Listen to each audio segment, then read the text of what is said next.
걸어가야 합니다. 그러나 들어와 놓고는 겁이 나서 걸어가기를 싫어해요. 그리고는 넓은 길을 기웃기웃거리면서 그저 적당히 교회만 드나드는 분들이 계세요.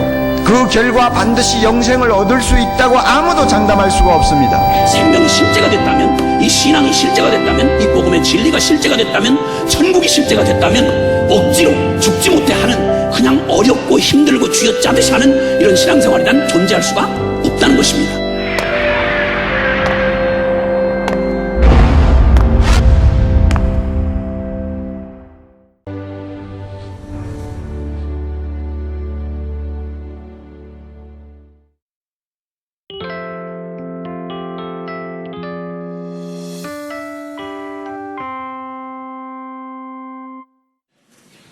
역사는 밤에 이루어진다는 말이 있습니다마는 밤이라는 시간은 그냥 흘러가는 시간이 아닙니다. 무엇인가가 일어나는 시간입니다. 좋은 일도 일어나고 나쁜 일도 일어납니다. 그러므로 밤이 왔을 때에 우리가 무슨 일을 하느냐에 따라서 아침에 맺게 될 열매가 결정되는 것입니다. 그래서 이제 최근에 한국에 재미있는 제목의 책 한 권이 출간됐습니다. 밤을 경영하라. 밤을 어떻게 경영하느냐가 성공의 비결이 되는 것을 가르치는 그런 책까지 나왔습니다. 밤을 어떻게 할 때 잘 보낼 수가 있고 밤을 통해서 우리가 어떤 일들을 행할 수가 있을까. 지금 브라질에서 아신 대로 올림픽이 진행 중에 있습니다마는 미국 수영 선수들이 했던 기가 막힌 일이 하나 벌어졌죠. 잘못된 거짓말 때문에 브라질 국민 전체가 분노하게 된 사실. 라이언 락티를 비롯한 4명의 수영 선수들이 밤에 술을 먹었습니다. 그리고 주유소에 들어가서 화장실 문을 파손하고 난동을 부리다가 직원들의 신고로 무장을 한 안전요원들에 의해서 잡히게 됐습니다. 그때 피해 보상금으로 70불인가 돈을 지불하고 그것을 빠져나왔는데 이것으로 끝났으면 좋았을 뻔했는데 숙소로 돌아온 이 사람들이 무장 강도를 당했다고 거짓말을 했습니다. 심지어 MBC 방송과 인터뷰도 하고 이것을 본 미국 올림픽위원회가 공식적으로 이 사실을 발표까지 하게 되면서 큰 사건이 되고 말았습니다. 그랬는데 나중에 CCTV를 판독하고 정황을 조사해 본 결과 이 모든 것이 거짓으로 판명이 났습니다. 결국 선수 2명이 비행기에 탔다가 다시 끌려 내려가서 조사를 받는, 그리고 미국 자체가 브라질에 사과를 하는, 미국 선수 전체 얼굴에 먹칠을 하는 이런 불미스러운 일이 벌어졌습니다. 왜 이와 같은 일이 일어났을까요? 밤에 술을 먹고 잘못 행동했기 때문에 그런 것입니다. 반면에 이번에 금메달을 딴 박인비를 보십시오. 금년에 부상 때문에 얼마나 시달리고 성적이 부진했습니까? 어떤 사람은 이제 환불 같다 그렇게까지 평가를 했습니다. 심지어는 올림픽 출전을 다른 선수에게 양보하는 것이 어떻겠는가, 이런 수치스러운 압박까지 받았던 사람인데 어떤 면에서는 본인으로 봐서는 가장 힘든 밤의 시간이라고 할 수가 있겠죠. 그럼에도 불구하고 전 세계가 보란 듯이 큰 스코어 차로 우승을 함으로써 그 거대한 골프장에 애국가가 울려 퍼지게 했습니다. 제가 박씨라서 꼭 박인비를 칭찬하는 것은 아닙니다. 박씨가 아니더라도 박인비 정도면 칭찬받을 만해요. 제가 시상식 그 장면을 봤더니 모자 벗고 선 3사람 중에 제일 예쁜 것이 박인비였습니다. 항상 꿋꿋하고 무슨 일을 당해도 당황해하지 아니하고 비록 비난을 당해도 묵묵하게 이것을 잘 극복해 나가는 바른 정신, 이것이 그의 인생을 더 반듯하고 가치 있게 만든 것입니다. 우리 모두에게도 밤의 순간이 찾아옵니다. 인생을 어렵게 만들고 절망스럽게 만드는 상황이 누구에게나 있는 것입니다. 육신의 질병 때문에 밤을 맞이하는 사람도 있고 경제적인 여건이나 가정의 위기 때문에 밤을 맞이하는 인생도 있습니다. 어떤 케이스로 밤을 맞이하든지 밤이 왔을 때에 어떻게 이것을 처리할 것인가, 이것이 밝은 날이 왔을 때 열매를 결정하는 것입니다. 여러분의 삶 가운데도 여러 종류의 밤이 찾아올 것입니다. 여러분은 밤이 왔을 때 그것을 어떻게 핸들하며 밤의 시간에 무엇을 함으로써 그것을 잘 극복하며 살아가고 계시는지, 우리 모두는 밤이 왔을 때에 이것을 바르게 처리함으로써 하나님이 기뻐하시는 거룩하고 건강한 열매를 맺으며 살아가야 됩니다. 어떻게 하면 밤을 잘 처리함으로써 하나님이 기뻐하시는 좋은 열매를 맺을 수가 있을까요? 오늘 같이 봉독한 이 본문에 보시면 밤을 맞이한 사람들이 밤을 지나간 모습들이 오늘 본문에 기록이 되어 있습니다. 이 본문 자체는 예수님께서 체포당하신 후에 일어났던 일련의 사건들을 다루고 있습니다만은 이 모든 사건이 공교롭게도 밤에 일어난 사건들이었습니다. 요한복음 13장 30절 말씀에 하면은 가룟 유다가 예수님의 떡을 받고 방을 나갈 때에 밤이었다고 성경 기록합니다. maybe 사도 요한이 이 복음서를 기록할 때에 어쩌면 의도적으로 그 시각을 밝혔는지도 모르겠습니다. 영적으로 밤이 시작된 것, 이것은 가룟 유다에서 출발된 것입니다.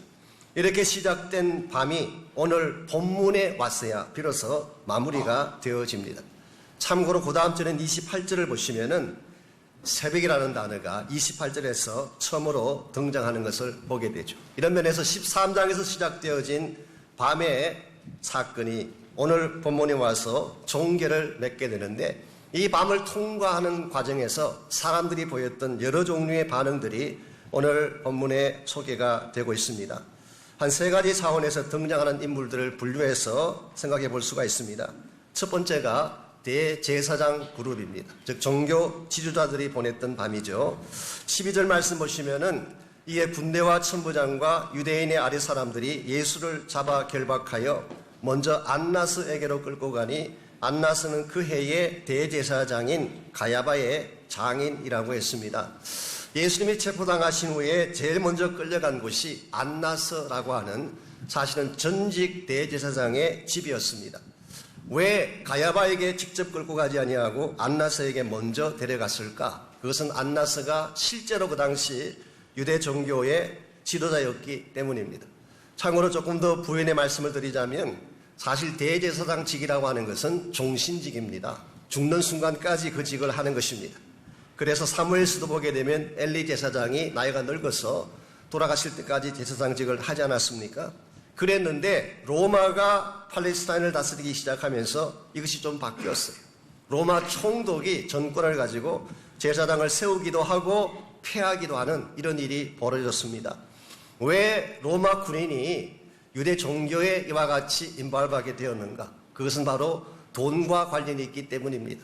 이 제사장이라는 직은 그냥 직이 아닙니다. 순수하게 하나님을 제사하고 예배드리는 직이 아니라 사실은 돈을 잡는 직이에요. 성전 세금이라는 것이 있습니다. 이 템플 텍스가 있는데 이것을 바칠 때에 그냥 돈을 받지 아니하고 반드시 성전에서 만든 코인으로 바꾸어서 바치게 했어요. 이걸 바꾸는 과정에서 얼마나 많은 이익을 더 붙이는지, 예컨대 1불짜리에 해당하는 것을 1불 50전을 받는다든가 마음대로 붙이는 것입니다. 그러다 보니까 부당한 이익을 많이 얻게 되는 이 모든 것이 대제사장 파켓으로 들어갑니다. 뿐만 아니라 제사를 드리기 위해서 여러 먼 곳에서 제물을 가지고 예루살렘 성전으로 온 사람들이 제물을 바치려고 할 때 제사장이 반드시 검사를 합니다. 그런데 멀쩡한 제물인데도 타짜를 놓는 것입니다. 뭐가 모자란다, 뭐가 잘못되었다. 그럼 어떻게 하면 되느냐? 자기들이 가져온 제물을 바치는 것이 아니라 성전 앞에서 사람들이 판매하는 가축들이 있습니다. 그걸 사서 바치면 억셉트를 해주는.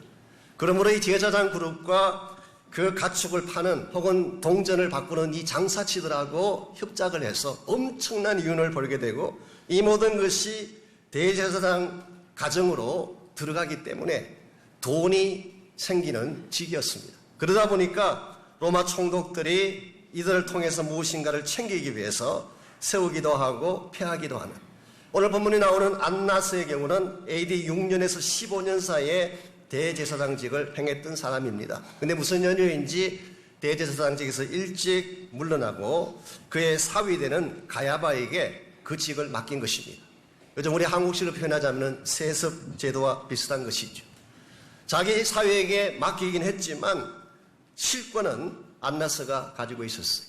그러다 보니까 오늘 많은 유대 지도자들이나 종교인들은 안나스에게 먼저 이와 같이 체포한 예수님을 끌고 갔고 안나스가 점검한 후에 가야바에게로 보내는 이런 과정들이 오늘 본문에 묘사가 되어 있습니다.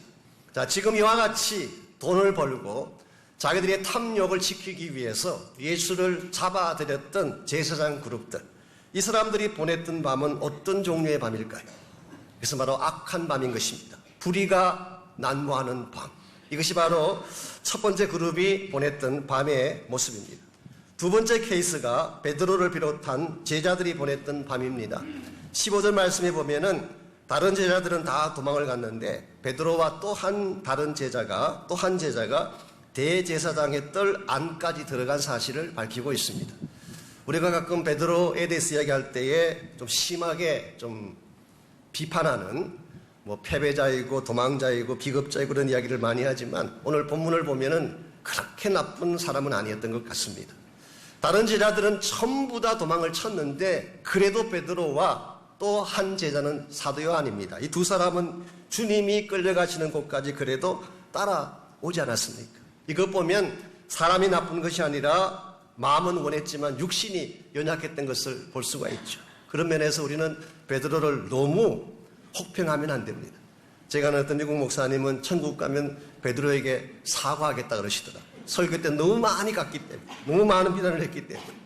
오늘 말씀에 하면 베드로는 그래도 예수님께서 끌려가시는 그 마지막 지점까지 쫓아왔고 베드로 혼자 왔더라면은 그 뜰 안으로 들어올 수가 없는데 또 한 제자, 이름은 밝히지 않았지만 아마 대부분의 주석가들이 다 동의하는 것처럼 오늘 성경에 기록한 사도 요한 본인입니다. 요한은 원래 거처가 예루살렘에 있었습니다. 그리고 그 아버지가 돈이 많은 부자였고 권세자였습니다. 그러다 보니까 그 당시 제사장 가문과 어떤 연계가 있었던 것 같습니다. 그래서 쉽게 그 뜰 안을 들어올 수가 있어서 베드로를 데리고 들어온 것이죠. 그랬는데 베드로는 그날 밤 그곳에 들어와서 평생 돌이키기 힘든 실수를 범하게 됩니다. 우리가 알고 있는 것처럼 예수님을 3번씩이나 부인하는 이런 측면에서 베드로가 보냈던 밤은 실패의 밤이라고 할 수가 있습니다. 수치와 부끄러움의 밤, 그렇게 부를 수 있을 것입니다. 세 번째 케이스가 예수님께서 보내신 밤입니다. 예수님은 죄인이 아님에도 불구하고 마치 크리미널처럼 결박을 당하시고 그리고 아무런 잘못이 없음에도 불구하고 인간 대제사장 앞에서 신문을 당했습니다. 심지어는 옆에 있는 자가 치는 뺨까지 맞는 수모를 당하셨어요. 이와 같이 불의한 대접을 받고 잘못된 취급을 당했음에도 불구하고 오늘 성경을 읽어보시면 예수님은 당당하셨습니다. 조금도 부끄러움이 없었어요. 오히려 더 당당하게 서서 하나님의 사명을 잘 감당하는 이런 측면에서 예수님께서 보내신 밤은 승리의 밤이라고 할 수가 있습니다. 이와 같이 오늘 성경 속에 묘사되고 있는 사람들이 보냈던 밤의 케이스는 다양한 것입니다. 악한 자의 모습으로 밤을 보내기도 하고 부끄럽고 비겁한 모습으로 밤을 보내기도 하고 혹은 예수님처럼 당당하게 믿음으로 승리하며 밤을 보내기도 합니다. 오늘 여러분의 경우는 어느 케이스에 속할까요? 부끄럽게 보내는 밤인가요? 아니면은 악한 자의 모습으로 죄를 지으며 보내는 밤인가요?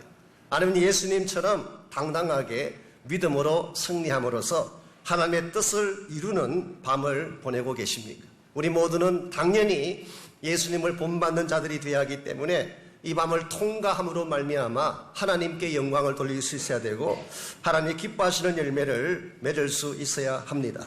우리가 어떻게 할 때 예수님처럼 바른 모습, 건강한 모습으로 밤을 통과함으로써 하나님 기뻐하는 열매를 맺을 수가 있을까요?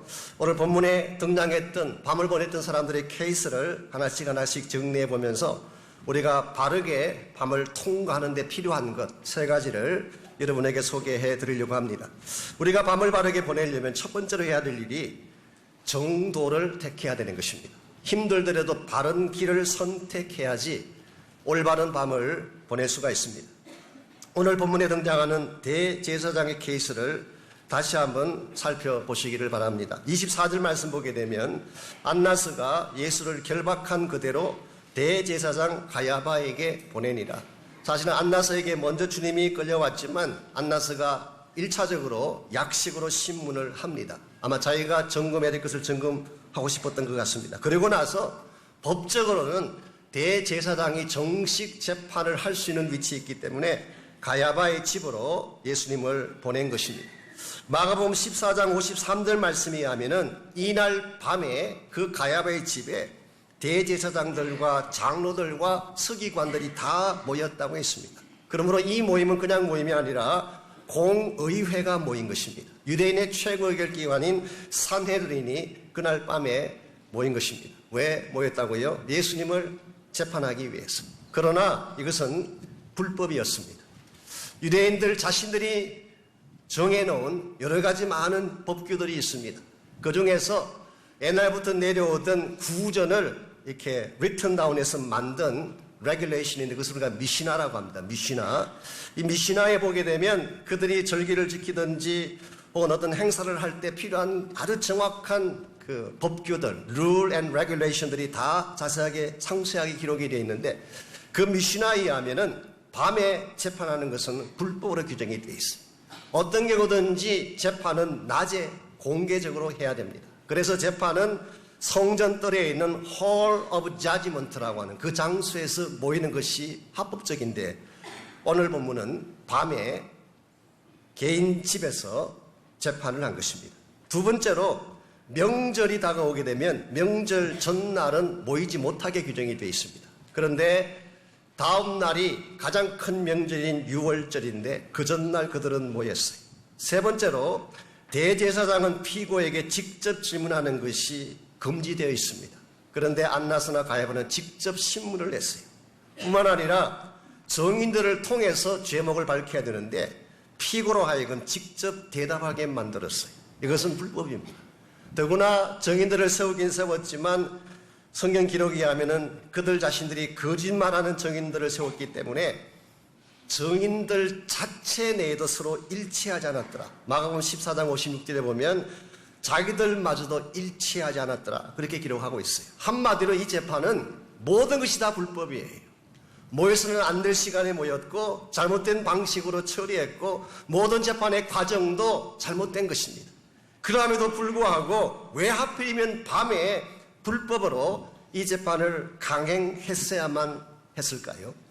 미국의 어떤 형제 한 분이 저녁 예배 시간에 회종 앞에 나가서 간증을 했습니다. 많은 성도가 모인 자리에서 정직하고 바르게 사는 삶에 대한 간증을 그분이 했어요. 간증을 마치고 집으로 올 때 버스를 타고 돌아오는데 자기 앉은 바로 앞에 보니까 10불짜리 캐시 하나가 떨어져 있는 것입니다. 버스 안에는 아무도 없어요. 둘러보니까 보는 사람이 없습니다. 그냥 주스면 자기 돈이 되는 것, 주머니 넣으면 자기 것이 되는 것입니다. 그래서 그 캐시를 주워서 넣으려고 하다가 그렇게 하지 아니하고 운전수에게 그 돈을 갖다 줬습니다. 그랬더니 운전수 양반이 빙긋이 웃으면서 말을 합니다. 사실은 형제님이 간증하는 그 자리에 제가 있었습니다. 당신이 바르게 살아야 된다, 정직하게 살아야 된다는 말에 참 은혜를 받았는데 죄송하긴 하지만 당신이 말한 것처럼 실제로 그렇게 사는지 한번 보고 싶었습니다.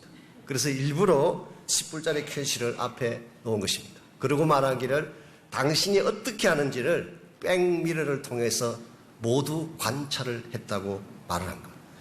저는 그 이야기를 들으면서 참 섬찟했어요. 이 세상 사람들이 우리를 보고 있습니다. 예수 믿는 사람들이 어떻게 행동하나? 위기가 왔을 때에, 밤이 찾아왔을 때에 어떻게 행동을 하나? 만일 여러분과 제가 행하는 이 행동이 세상 사람과 똑같다면 때에 따라서는 더 악하든지 못하다면 어떻게 하나님의 영광을 나타낼 수가 있겠어요? 우리가 전하는 복음이 어떻게 그들에게 전거될 수가 있겠습니까? 그러므로 우리는 밤을 지날지라도 인생이 아무리 캄캄하고 어두워져 올지라도 어두울수록 더욱더 정도를 선택해서 하나님의 길을 택하는 것을 배워야 합니다. 그래야지 우리의 삶도 올곧게 될 수가 있고 하나님께도 영광이 되는 것입니다. 두 번째로 우리가 밤을 바르게 통과하려면 반드시 기도로 준비를 해야 됩니다. 기도로 준비하지 않고는 절대로 밤을 승리하는 가운데 지날 수가 없습니다. 오늘 본문에 등장하는 두 번째 인물이 베드로인데요. 오늘 본문의 말씀을 읽어보게 되면 참 베드로의 모습이 처참할 정도로 비참할 정도로 궁색한 것을 읽어볼 수가 있습니다. 17절 18절을 보겠습니다. 문 지키는 여종이, 즉 사도 요한에 의해서 이제 그 문 안으로 들어오게 될 때 그것을 안내했던 여종이 베드로에게 말하되 너도 이 사람의 제자 중 하나가 아니냐 하니 이 여자종이 계집종이 베드로를 알아본 것입니다. 그때 베드로가 뭐라고 대답을 하나요? 나는 아니라 I am not. 나는 아니다. 그러고 나서 18절에 보면은 불 곁에 서서 그 사람들과 함께 불을 쬐고 있었다. 이것은 무슨 모습이냐고 하면은 마치 자기도 그들과 한패인 듯, 자기는 예수님과는 아무 상관이 없고 여러분들과 한패라고 하는 것을 보여주듯이 그런 숯불 곁에 서서 함께 불을 쬐고 있는 모습, 얼마나 비겁하고 부끄러운 베드로의 모습인가요? 여러분 생각에는 베드로가 왜 이런 행동을 했다고 생각하십니까? 사실은 두려움 때문이에요. 우리가 지금 객관적으로 이 사건을 보니까 제자들이 한심해 보이고 베드로가 한심해 보일지 모르지만 실제 그 상황을 들어가 보면은 이게 보통 상황이 아닙니다. 사람을 죽이는 상황이에요. 예수님을 체포하고 처형하는 그런 아주 삼엄한 분위기 가운데서 얼마나 팽팽한 두려움이 있었겠어요. 그래서 이 두려움 때문에 결국은 베드로가 해서는 안 될 일을 행한 것입니다. 제가 언젠가 한번 소개해드린 적이 있습니다만은 그 소련 수상 중에 크루스초프라고 하는 수상이 있지 않았습니까? 이 사람이 자기 전임자였던 스탈린에 대해서 굉장히 비판적인 말을 많이 했습니다. 그래서 한 모임에서 많은 분들이 모인 자리에서 스탈린 시대 때의 그 폭정과 비리에 의해서 아주 장황하게 강연을 했어요. 듣고 있던 사람 중에 한 명이 소리를 질렀습니다. 그런 부조리를 보면서도 왜 당신은 가만히 있었습니까? 그 말을 듣자마자 크루스초프가 무서운 얼굴로 방금 그 말한 사람 앞으로 나오라고 했어요. 여러분, 그 사람이 앞으로 나왔을까요? 못 나왔을까요? 못 나옵니다. 한참을 기다린 후에 크루스초프가 말을 했습니다. 이제 왜 제가 그때 나서지 못하고 가만히 있었는지 이해가 되십니까? 우리는 보통 말이 쉬워서 두려워하지 말라, 겁내지 말라 그러지만 공포 분위기가 조성되면 누구나 약해질 수 있습니다. 누구나 비겁해질 수 있습니다. 그렇기 때문에 자신의 힘과 자신의 능력만으로 밤을 통과하려고 생각하면 100이면 100 다 실패하는 것입니다. 이걸 잘 아시는 예수님께서 이와 같은 일이 벌어지기 전에 베드로에게 당부하셨어요. 시험에 들지 않게 일어나 기도하라. 사탄이 너를 밀가부르듯이 청구하고 있다. 이제 얼마 시간이 지나지 아니하면 사탄이 너를 찾아온다. 너를 넘어뜨리려고 온갖 수단을 다 동원할 것이다. 그러므로 시험에 빠지지 않도록 깨어서 기도하라고 말씀하셨어요. 그랬는데 베드로를 비롯한 제자들은 기도해야 될 그 순간에 잠만 자고 말았습니다. 그 결과 오늘 본문에 기록된 것처럼 연약한 계집종 앞에서도 두려워하며 떨며 비겁자로 전락한 것을 보게 됩니다. 이런 면에서 우리 인생 가운데 밤이 왔을 때에 우리 힘으로 그것을 넘어가려고 하면 안 됩니다. 기도해야 됩니다. 밤이 깊고 우리의 힘으로 감당할 수 없는 절망이 점점 깊어져 갈수록 기도 외에는 달리 방법이 없습니다. 아무리 상황이 힘들어도 기도하면 그때 하나님이 용기도 주시고 길도 열어주시는 거예요. 그래서 성경에 보게 되면 밤에 드린 기도의 예들이 많이 등장합니다. 창세기 32장에 보면 야곱이 위기를 당했을 때 자기 형 에서를 만나야 될 위기 앞에 섰을 때 뭘 했나요?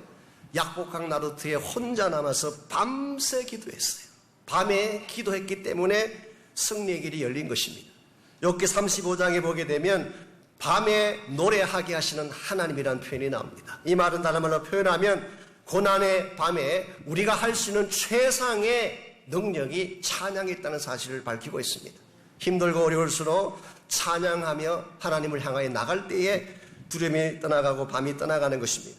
사도행전 16장에 보게 되면 바울과 실라가 실컷 두들겨 맞고 빌립보 감옥에 갇혔을 때에 그들이 무엇을 했나요? 사도행전 16장 25절에 보면 한밤중에 바울과 실라가 기도하고 하나님을 찬양하니 옥트가 흔들리고 옥문이 열리고 모든 결박이 풀어졌다고 밝히고 있어요. 우리 힘으로 어떻게 결박을 풀 수가 있겠어요? 나를 가로막고 있는 이 고난의 철장을 어떻게 열 수가 있겠어요? 그런데 한밤중에 아무것도 보이지 않는 캄캄한 한밤중이지만 하나님을 향하여 기도하며 찬양했더니 하나님이 열어주셨어요. 그러므로 오늘 여러분의 인생 가운데도 예기치 않는 문제가 찾아오고 생각지 않는 밤이 찾아올지 모르지만 평소의 기도로 준비하시기 바랍니다. 가정을 위해 기도하십시오. 자녀들을 위해 기도하시기 바랍니다. 나중에 문제가 생긴 후에 당황하지 말고 자녀들을 위해 평소의 기도로 준비해 놓으면 위기를 당했을 때 피할 길을 여세요. 하나님께서 도와주시는 것입니다. 그러므로 우리가 인생의 밤을 통과할 때는 아무리 상황이 어려워져도 기도의 자리로 반드시 나가야 되고, 기도로 준비할 때에 우리는 밤을 극복하고 승리자가 되는 것입니다. 이와 같이 우리 모두가 밤을 통과할 때 바른 방법으로 통과하려면은 첫째는 하나님의 길을 따르는 정도를 선택해야 됩니다. 그것이 돌아가는 길이 아니라 질러가는 길이에요. 낭비하는 길이 아닙니다. 바른 길을 택하는 것입니다. 두 번째는 항상 주님 앞에 나가서 기도로 준비하는 것. 마지막 세 번째로 우리가 밤을 통과할 때 꼭 필요한 것이 회복의 손길입니다. 회복의 손길. 이것은 사실은 예수님께서 행해 주시는 손길이죠. 밤을 만난 인생에게 노력은 했고 애는 썼지만 또 실패하고 무너진 인생을 만져주시는 주님의 손길. 이것이 바로 회복의 손길입니다. 오늘 본문을 자세히 보시면은 베드로의 실패에 대한 구체적인 과정이 오늘 본문에 기록이 되어 있습니다. 어떤 설교자는 이것을 베드로의 그 모습을 세 단어로 요약하기도 했어요. Peter at the fire. 불 곁에 선 베드로. 두 번째는 Peter under fire.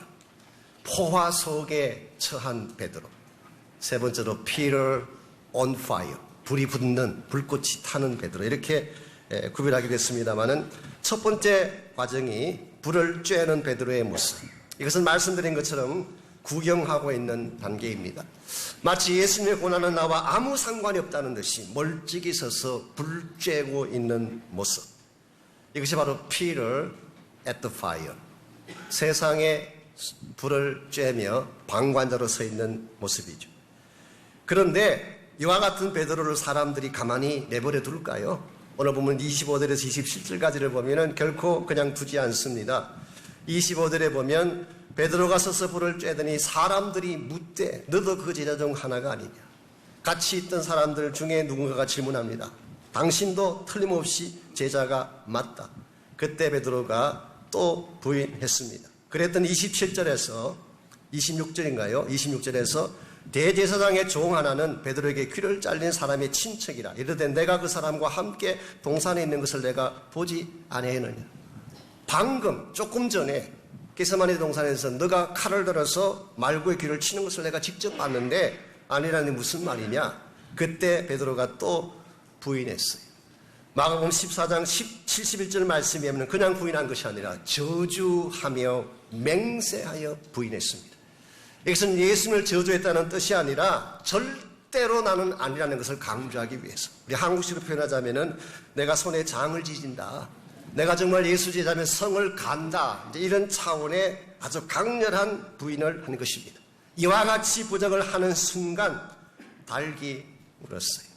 마가복음의 기록에 하면은 한 번 운 것이 아니라 두 번째 울었다고 했습니다. 그 순간 베드로가 가슴을 치며 통곡하며 울었어요.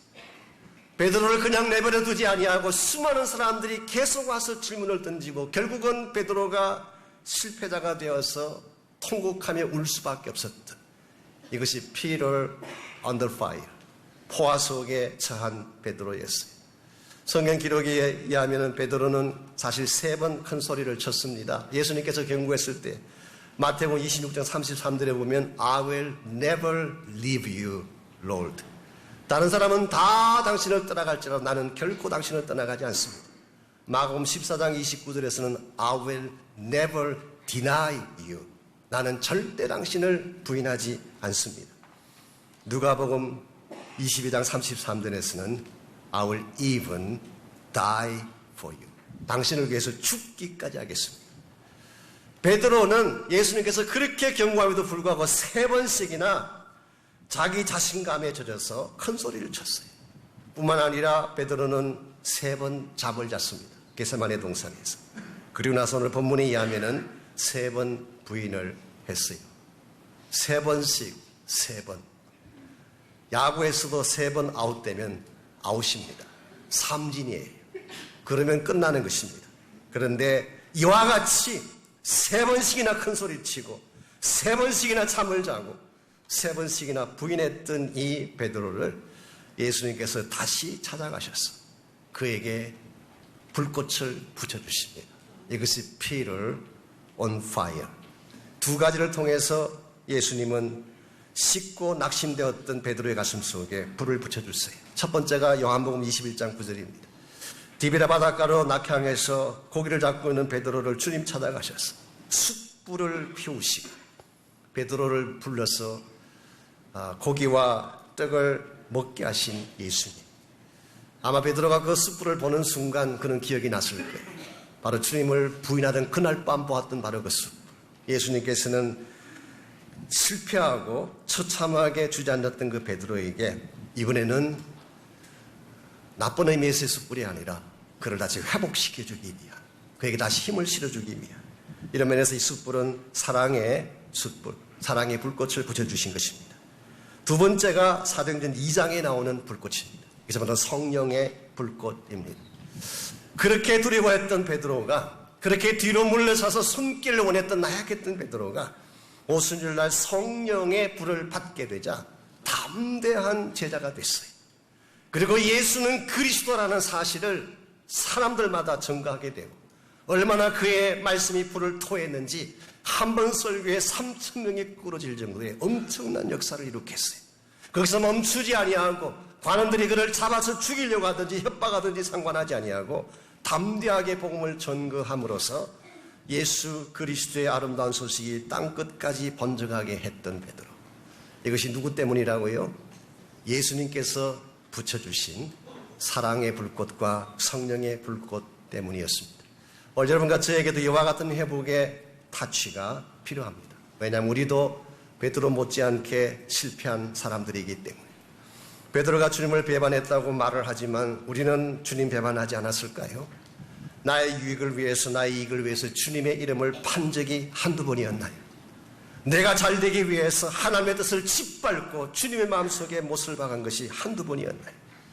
그럼에도 불구하고 주님은 지금도 우리를 향해 다가오셔서 사랑의 불꽃을 붙여주시고 성령의 불을 붙여주셔서 아직 끝난 거 아니야, 다시 한번 뛰어봐, 인커리지 하시고 달리게 하시는 주님의 만지심. 이것이 우리를 살게 하고 우리를 일어서게 하는 것입니다. 제가 몇 주 전에 제가 다녔던 그 학교 동창회에서 보내주는 신문이 있는데요. 항상 보면 그 좋은 글이 많이 실려 있고 좋은 소식들이 많이 실려 있는데, 몇 주 전에 받은 그 신문에는 박동규라고 하는 교수님의 스토리가 실려 있었습니다. 이분이 초등학교 6학년 때 6.25가 터졌어요. 아버지는 남쪽으로 피난을 가시고 어머니와 여동생, 5살의 날 여동생과 젖먹이 남동생밖에 없었습니다. 근데 아무리 기다려도 아버님은 돌아오지 않고 국군도 오지 아니하고 식량은 다 떨어지고 할 수 없이 어머니가 견디다 못해서 그 가정에 생명처럼 아끼던 재봉틀을 들고 나가서 평택까지 내려가서 그것을 쌀 한 가마니하고 바꾸셨어요. 그러냐 그 쌀 자루를 그 아들이니까 6학년이니까 걔에게 끈을 메어서 지어주고, 어머니는 어린 동생과 보따리를 들고 서울 집으로 돌아오고 계십니다. 이제 평택에서 수원으로는 산길로 접어들었을 때에 한 30살쯤 되는 청년 하나가 나타나더니 무겁지, 내가 좀 들어줄게 그럽니다. 그때 그 아들은 너무 고마워서 아저씨 감사해요 그리고 살조를 맡겼어. 그랬더니 살조를 짊어진 그 청년이 빠른 걸음으로 갑니다. 그러니까 이 동규도 그 걸음을 따라가야 되잖아요. 따라가서 한참 가다 보니까 어머니하고 동생은 저 뒤에 처지는 것입니다. 길이 하나일 때는 괜찮았는데 가다 보니까 길이 갈라진 것입니다. 여기서 이 청년을 따라가게 되면 어머니를 놓치게 돼요. 그렇다고 안 따라가게 되면 쌀가마니를 놓치게 됩니다. 그래서 아저씨에게 부탁합니다. 여기 내려주세요. 어머니를 기다려야 됩니다. 청년이 멈추겠습니까? 뒤로 돌아보지 않고 계속 갑니다. 그래서 이 아들이 청년을 따라가면 어머니를 잃어버릴 것 같고 그냥 앉아있으면 살을 다 잃어버릴 것 같은데 방법이 없습니다. 앉아서 엉엉 울고 있는데 한참 뒤에 어머니가 동생을 데리고 오셨어요. 그리고 첫 번째 질문이 살자루 어디 있니? 그래서 청년이 져준다고 해서 맡겼더니 저쪽 길로 가버렸는데 어머니를 놓칠까 봐 그냥 여기 앉아있은 거다. 그 순간 어머니의 얼굴이 창백하게 변했어요. 한참 동안 아무 말씀도 못 하시더니 아들의 머리를 껴안고 이렇게 말합니다. 내 아들이 영리하고 똑똑해서 애미를 잃지 않았네. 내 아들이 영리하고 똑똑해서 애미를 잃지 않았네. 그리고 우시는 것입니다. 그리고 그날 밤에 어느 농가에 들어가서 고구마 2개를 얻어가지고 아들의 입에 넣어주면서 내 아들이 영리하고 똑똑해서 이제는 아버지 볼낯이 있겠네 하시며 우셨어요. 이게 어린 아들의 가슴 속에 못과 같이 평생 잊어버릴 수 없는 못과 같이 박힌 것입니다. 그래서 그날부터 어머니에게 들었던 영리하고 똑똑한 아들이라는 이것이 자기의 하나의 사명감이 돼가지고 이게 소원이 돼가지고 무슨 일을 당하든지 그는 열심히 공부하고 열심히 공부해서 나중에 서울대학교 물리과대학에 입학을 하게 되고 후일에는 그 대학교의 교수직을 역임하게 되었습니다. 이분이 그 유명한 박목월 시인의 아들 이야기, 청록파 시인이었던 박목월 시인의 아들 스토리였습니다. 여러분, 저는 이것이 어머니의 사랑이라고 생각합니다. 살이 보인 것이 아니라 아들만 보이는 어머니의 사랑. 아들이 범했던 어리석은 실수는 보이지 않고 아들의 똑똑함만 보는 마음, 그게 바로 사랑이에요. 오늘 여러분과 저에게 필요한 사랑이 이런 사랑이고 우리를 사랑하시는 하나님의 사랑이 바로 이와 똑같습니다. 우리가 그렇게 많은 죄를 지었는데 죄는 보지 아니하시고 그렇게 누추하게 처참하게 살아왔는데도 누추한 나의 모습은 보이지 아니하시고 그저 가장 존귀하고 아름다운 보배로운 아들같이 나를 보셔서 나를 안아주시고 나를 일으켜주시는 하나님의 사랑. 이 사랑이 우리를 일어서게 하고 이 사랑이 우리를 달리게 하는 것입니다. 사랑하는 성도 여러분, 우리 가운데 허물이 없는 자가 있을까요? 우리 가운데 실패를 경험하지 않는 자가 있을까요? 우리 모두는 무수히 많은 실패를 경험했습니다. 하나님 앞에 얼굴을 들지 못할 정도로 창피하고 부끄러운 일들을 많이 하며 살아왔습니다. 그럼에도 하나님은 우리의 허물 보지 않고 우리가 잃어버린 살자루에는 관심 갖지 아니하시고 내 얼굴 보시며 기뻐하시고 받아주시고 우시는 하나님 아버지의 사랑이 있습니다. 저는 오늘 이 아침 여러분 모두가 이 사랑 앞에 나오시기를 바랍니다. 여러분의 모습이 어떠하든지 상관없습니다. 아무리 추하고 누추해도 주님의 은혜 앞에 여러분이 있는 모습 그대로 나오면 주님 여러분을 받아주시고 여러분을 안아주시고 회복하셔서 다시 새롭게 일어서서 걷게 하실 것입니다.